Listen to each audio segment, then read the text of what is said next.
मनसुख एक बहुत ही गरीब व्यक्ति था।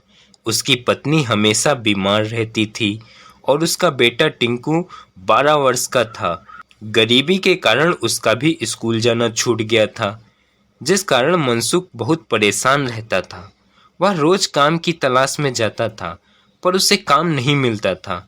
एक दिन काम न मिलने पर वह रास्ते में बैठा सोच रहा था, हे भगवान, इतनी गरीबी में कैसे काटूं ये पहाड़ जैसी जिंदगी। तुझे तो जैसे दया ही नहीं आती हम गरीबों पर। कितना निर्दयी हो गया है तू।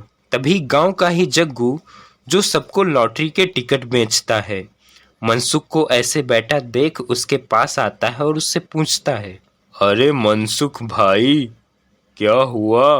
बड़े परेशान दिखाई देते हो। क्या बताऊं जग्गू भाई, मुझे कोई काम नहीं मिलता। पत्नी बीमार रहती है, उसकी दवा की चिंता, और बेटे का भी स्कूल छूट गया। क्या करूं, कुछ समझ नहीं आ रहा। भगवान भी पता नहीं ये कैसी परीक्षा ले रहा है हमारी। भाई मनसुख, तुम मुझसे लॉटरी का टिकट क्यों नहीं ले लेते? क्या जग्गू भाई, क्यों मजाक कर रहे हो? वैसे भी मैं इतना परेशान हूँ और तुम हो कि लॉटरी के टिकट बेचने का मौका ढूंढ रहे हो। नहीं मनसुख, तुम गलत समझ रहे हो। जीवन की ऐसी कठिन परिस्थितियों में ही इन चीजों का सहारा लिया जाता है। पता नहीं किसकी किस्मत में क्या लिखा हो। लेकिन जग्गू, मेरे पास तो इसे खरीदने के लिए पैसे भी नहीं हैं।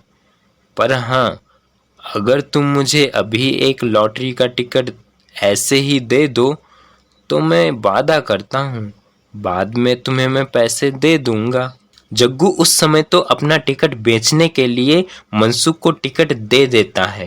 दे देता हूँ टिकट, पैसे तो आजकल मैं ले ही लूंगा मैं टिकट के। इसी बहाने मेरी टिकट तो बिकेगी। 4 दिन बाद अचानक मनसुख की 1 करोड़ की लॉटरी लग जाती है। मनसुख की खुशी का कोई ठिकाना नहीं रहता। हे, ये मेरी लॉटरी लग गई। 1 करोड़ की लॉटरी लग गई।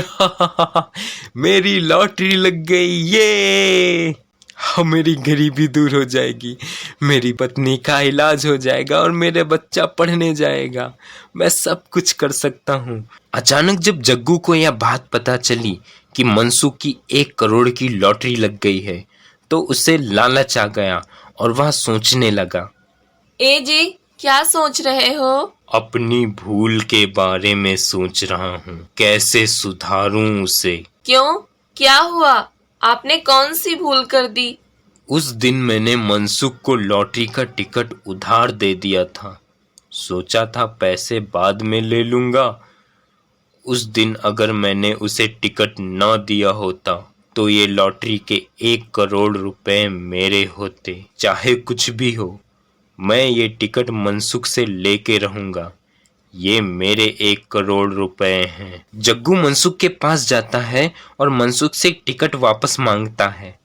देखो मनसुख, तुमने मुझसे यह टिकट खरीदा नहीं था, इसलिए यह टिकट मेरा है। इस पर मेरा हक है। ये लॉटरी का टिकट मुझे हर हाल में चाहिए। मनसुख उसे टिकट नहीं देता है तो जग्गू गुस्से में आकर मनसुख को मार देता है। आ, आ, और वहां से भाग जाता है। मनसुख की अचानक मौत से वह एक भूत बन जाता है और अपनी मौत का बदला लेना चाहता है। उधर जग्गू 1 करोड़ की लॉटरी पाकर बहुत खुश होता है। एक दिन जग्गू की पत्नी किचन में काम कर रही होती है। उसे ऐसा लगता है जैसे उसके पीछे कोई खड़ा है। वह पीछे मुड़कर देखती है। उसे एक भयानक भूत दिखाई देता है और वह चिल्लाती है। तभी जग्गू आ जाता है। क्या हुआ? तुम चिल्लाई क्यों? यहाँ पे भूत था। भूत? तुम दिन में भी सपने देखने लगी? जग्गू को उसकी बातों पर यकीन नहीं होता। वह मजाक में टाल देता है। तभी जग्गू आईने की तरफ जाता है और आईने में देखता है तो उसे अपने चेहरे की जगह भयानक भूत दिखाई देता है। जग्गू भी डर जाता है। ए जी, ये क्या हो रहा है हमारे घर में? मुझे बहुत डर लग रहा है। हाँ, अब तो मुझे भी डर लग रहा है। जरूर हमारे घर में भूत का साया है। चलो भाग चलते हैं यहाँ से। हाँ हाँ, चलो भाग चलते हैं यहाँ से। वे दोनों भागकर एक साधु बाबा के पास जाते हैं और उन्हें सब कुछ बताते हैं। साधु बाबा अपनी मंत्र शक्तियों से उस भूत को वहीं बुला लेते हैं। भूत आ जाता है। मुझे यहाँ क्यों बुलाया? ए भूत, तू इन दोनों को क्यों परेशान कर रहा है? देखो साधु महाराज, आपसे मेरी कोई दुश्मनी नहीं है। आप मेरे रास्ते में मत आओ। मैं इन दोनों को नहीं छोड़ूंगा। इन दोनों की वजह से आज मैं ऐसा हूँ।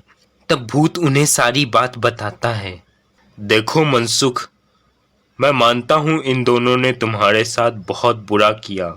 मैं वादा करता हूँ तुमसे, इन्हें सजा मैं दिलवाऊंगा, पर तुम शांत हो जाओ।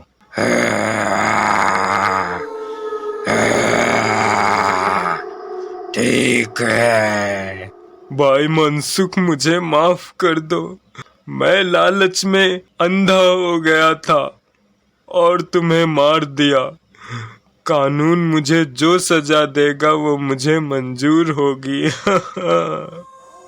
ठीक है। इतना कहकर भूत गायब हो जाता है।